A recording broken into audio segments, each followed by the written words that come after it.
बिस्मिल्लाहिर्रहमानिर्रहीम अस्सलाम वालेकुम डियर स्टूडेंट। आज हम डी कॉम पार्ट 2 की जो फाइनेंशियल अकाउंटिंग की बुक है गुल अमीर मलिक साहब की, उसका जो चैप्टर नंबर 10 है डिप्रिसिएशन वाला, उसकी लास्ट एक्सरसाइज आज हम करने लगे हैं, यानी एक्सरसाइज नंबर 19 आज हम करने जा रहे हैं। तो क्वेश्चन नंबर 19 में a company purchased a machine at a total cost of ₹82,000। एक कंपनी है, उसने एक मशीन परचेज़ की है 82,000 की। The machine was estimated to have useful life of 5 year. Machine की जो एस्टिमेटेड लाइफ है वो 5 साल है। एंड स्क्रैप वैल्यू 2000 और स्क्रैप वैल्यू 2000 है। ये क्वेश्चन मैं दोबारा समझा देता हूँ कि कॉस्ट ऑफ एसेट जो है वो 82,000 है और एस्टिमेटेड लाइफ 5 ईयर्स है और स्क्रैप वैल्यू है 2000 है। Compute the amount of depreciation, हमने डिप्रिसिएशन फाइंड करना है। एंड शेड्यूल ऑफ डिप्रिसिएशन, और शेड्यूल ऑफ डिप्रिसिएशन भी फाइंड करेंगे अंडर स्ट्राइट लाइन मेथड के मुताबिक, और दूसरा मेथड होगा sum of the year digit method. तो डियर स्टूडेंट, ये जो क्वेश्चन नंबर 19 में जो स्ट्राइट लाइन मेथड है और sum of the year digit method है, ये मैं इससे जो पहले क्वेश्चन मैंने कराए हैं उसमें भी करा चुका हूँ। तो दोबारा अब इस क्वेश्चन को हम करते हैं, तो सॉल्यूशन की तरफ चलते हैं।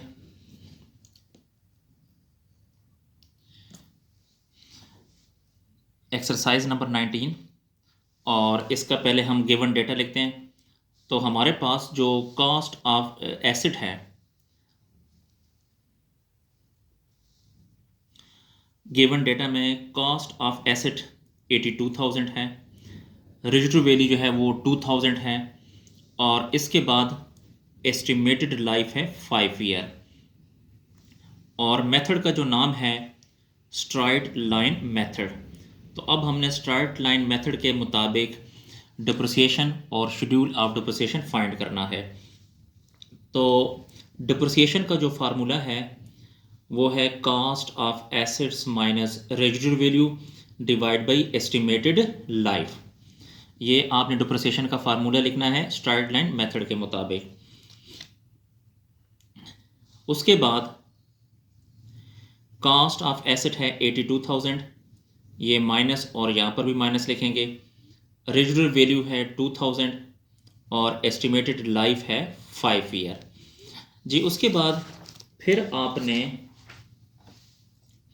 82,000 में से 2000 को माइनस करेंगे तो आपके पास आ जाएगा 80,000 डिवाइड बाई 5।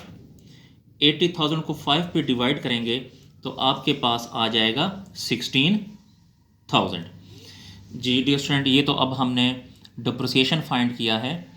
अब इसके बाद अब हम फाइंड करते हैं शेड्यूल ऑफ डिप्रिसिएशन।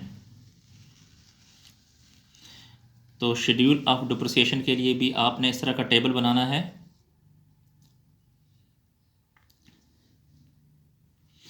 सबसे पहले कॉलम में लिखेंगे ईयर्स, दूसरे कॉलम में कॉस्ट ऑफ एसेट, तीसरे कॉलम में एनुअल डिप्रिसिएशन, अगले कॉलम में एक्यूमुलेटेड डिप्रिसिएशन, और फिर नेक्स्ट कॉलम में बुक वैल्यू लिखेंगे।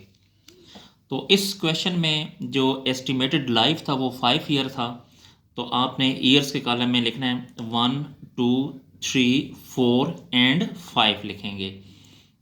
फिर कॉस्ट ऑफ एसेट, इस सवाल में जो कॉस्ट ऑफ एसेट है वो 82,000 है, तो पहले साल में भी लिखेंगे 82,000, दूसरे साल में भी 82,000 लिखेंगे, तीसरे साल में भी 82,000 लिखेंगे, चौथे साल में भी 82,000 और पांचवें साल में भी 82,000 लिखेंगे। उसके बाद जो तीसरा कॉलम होता है ये annual depreciation. Annual depreciation dear student जो कि आपने यहाँ पे फाइंड किया है, अगर आप देखें तो ये आपने 16,000 जो है ये डिप्रिसिएशन फाइंड किया है। तो इसको आपने एनुअल डिप्रिसिएशन में लिखना है। पहले साल में भी 16,000, दूसरे साल में भी 16,000, तीसरे साल में भी 16,000, चौथे में भी 16,000 और पांचवें में भी 16,000 लिखेंगे।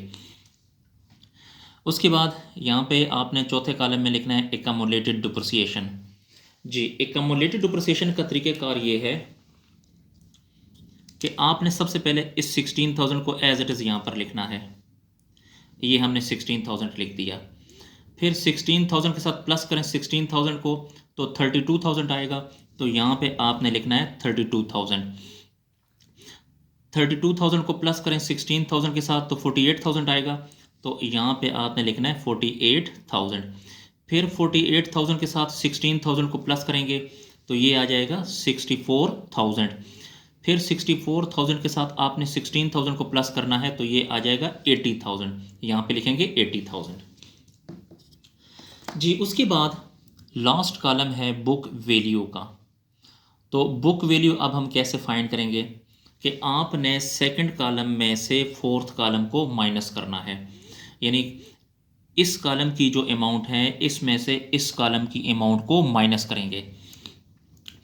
82,000 में से माइनस करें 16,000 तो आपके पास 66,000 आ जाएगा।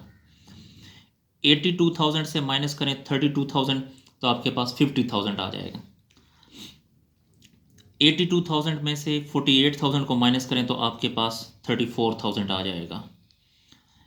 82,000 से आप माइनस करें 64,000 को तो आपके पास 18,000 आ जाएगा। इसी तरह 82,000 में से आप 80,000 को माइनस करेंगे तो आपके पास 2,000 आ जाएगा।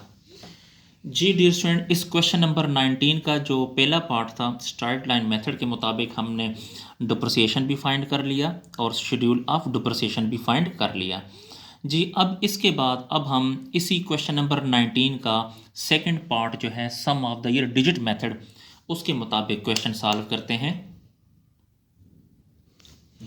जी। तो वही 19 क्वेश्चन का सेकंड पार्ट। गिवन डेटा में वही आएगा, कॉस्ट ऑफ एसेट 82,000 आएगा, रेजिडुअल वैल्यू जो है वो 2,000 आएगा, एस्टिमेटेड लाइफ जो है वो 5 ईयर है। सेकंड मेथड कौन सा है? Sum of the year digit method. इसके मुताबिक डियर स्टूडेंट जी, इस मेथड के मुताबिक जो एस्टिमेटेड लाइफ 5 ईयर है तो आपने 1, 2, 3, 4 एंड 5 लिखना है। अगर एस्टिमेटेड लाइफ 6 होता तो साथ में 6 भी लिखते। अब आपने इनको प्लस करना है, 1 + 2 + 3 + 4 + 5 तो इससे 15 बन जाएगा। फिर आपने क्या करना है कि डिप्रिसिएशन का रेट कैसे फाइंड करेंगे। ये 1 है तो 1/15 हो जाएगा, 2 है तो 2/15, 3 है तो 3/15, 4 से 4/15 और 5 से 5/15 हो जाएगा जी। फिर उसके बाद आप शेड्यूल ऑफ डिप्रिसिएशन बनाएंगे।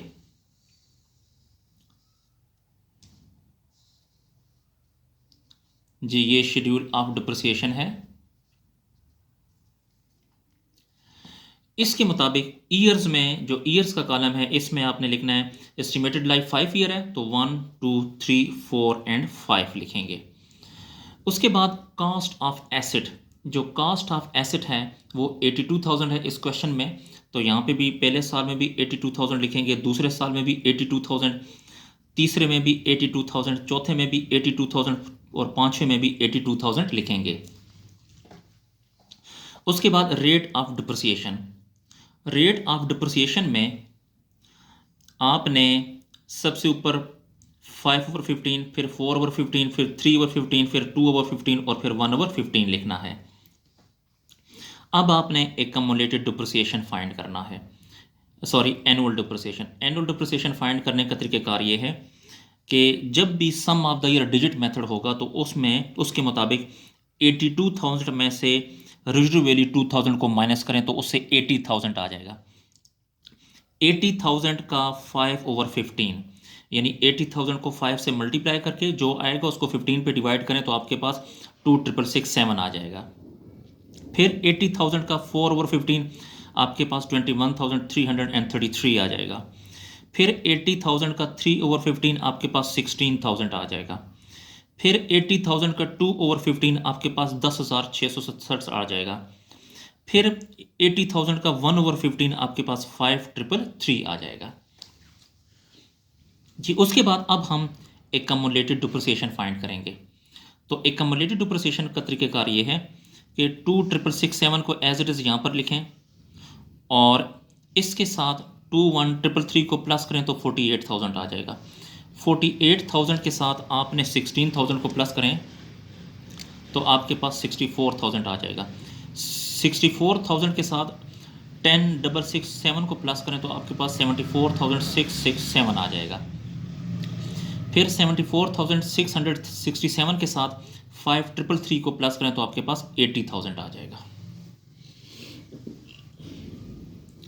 अब हम बुक वैल्यू फाइंड करते हैं। तो बुक वैल्यू फाइंड करने का तरीकाकार ये है कि कास्ट ऑफ एसेट में से एक्यूमुलेटेड डिप्रिसिएशन को आपने माइनस करना है, यानी 82,000 माइनस 2,667 तो आपके पास 5,533 आ जाएगा। फिर आपने 82,000 में से 48,000 को माइनस करें तो आपके पास 34,000 आ जाएगा। फिर 82,000 में से 64,000 को माइनस करें तो आपके पास 18,000 आ जाएगा। फिर 82,000 में से 74,667 को माइनस करेंगे तो आपके पास 7,333 आ जाएगा। फिर 82,000 में से 80,000 को आप माइनस करेंगे तो आपके पास 2,000 आ जाएगा। जी, तो इसके साथ ही हमारा जो है क्वेश्चन कंप्लीट हुआ। डियर स्टूडेंट, ये चैप्टर मैंने मुकम्मल अपलोड किया हुआ है और इसके अलावा जो बाकी चैप्टर्स हैं वो भी अपलोड हैं। तो डियर स्टूडेंट, अगर आपको मेरी वीडियो पसंद आई हो तो मेरे चैनल को लाजमी सब्सक्राइब करें और लाइक करें ताकि मेरी हौसला अफजाई हो। और अगर किसी पॉइंट की आपको कहीं पे समझ नहीं आ रही तो आप कमेंट सेक्शन में जाकर मुझसे पूछ सकते हैं। इसके अलावा इन वीडियोस को अपने दोस्तों और स्पेशली जो आपके कॉमर्स के जो फ्रेंड हैं उनके साथ शेयर करें ताकि वो भी इससे फ़ायदा हासिल कर सकें। अल्लाह हाफिज़।